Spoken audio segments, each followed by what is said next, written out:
Hello everyone, I have more animals for you. This next one is one I've actually never had before in my life. I got it over the summer in a little bit of a trade I did with a lady on the island. And this is actually the first time I've ever handled this species. So I'm going to be watching it a lot so I can monitor its body language. But we have another tarantula. This is called a Brazilian blue tarantula. It's still young. It is going to get quite a bit bigger, and I hope it'll just sit there for a bit. Brazilian blue. The older this animal gets, the more iridescent blue it has on its body. And I've seen some pictures of more adult ones. This is not an adult yet. And I was really shocked at the blue, so I thought it was pretty cool. A couple of weird facts about this tarantula. It was actually only discovered in 1971. And it lives in an extremely tiny little area.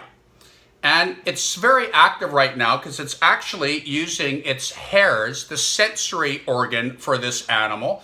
Its hairs sense air movement. So I want to keep a good eye on it because I got lots of hot air coming out of me. That's why it's running like it is. But I made a couple notes so I can remember.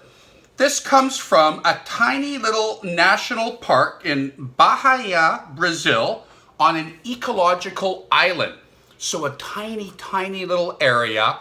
And it is sad to say, but because of the colors on this animal, once it's matured, it's a very sought after pet, and they are critically endangered in the wild.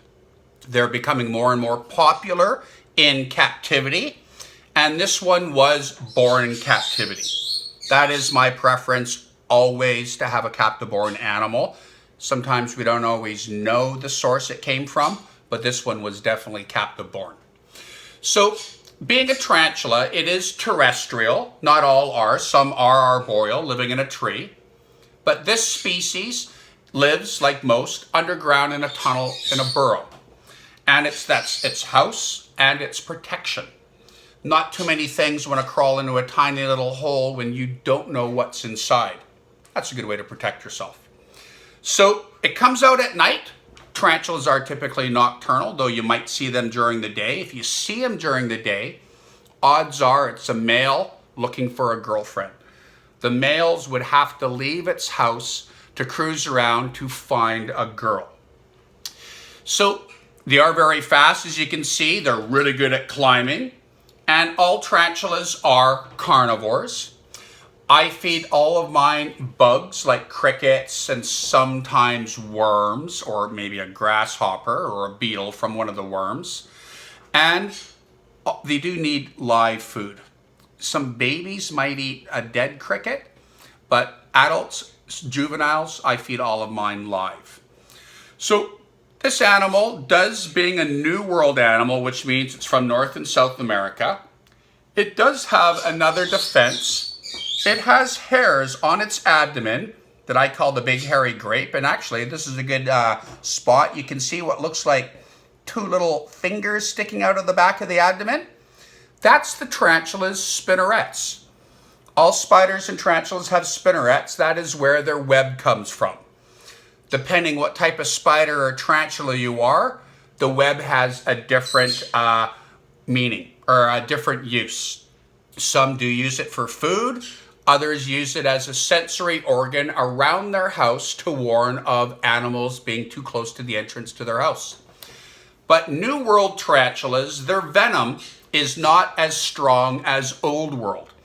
So New World tarantulas have the ability of flicking hairs called urticating hairs off their abdomen with their back legs, and once they get airborne, they are an irritant. This one has not kicked hairs at me yet, but I can think of a few of the other species I keep that when they have kicked hairs off, if it comes in contact with my skin, I'm allergic to them. I get hives and welts, and I get a semi-bad reaction that can spread if you itch without washing your hands. They are trying to kick those urticating hairs into their predator's eyes, nose, or mouth. Your eyes start watering, your mouth, your nose is irritating you. You're probably going to be more consumed with fixing your body than getting your dinner. That gives this animal an escape route. And as you saw it running all over my arms, it is a very fast little tarantula. And it will get bigger, but it is only considered a medium-sized tarantula. So thanks for letting me visit again, and I will still do a couple more critters for you guys today.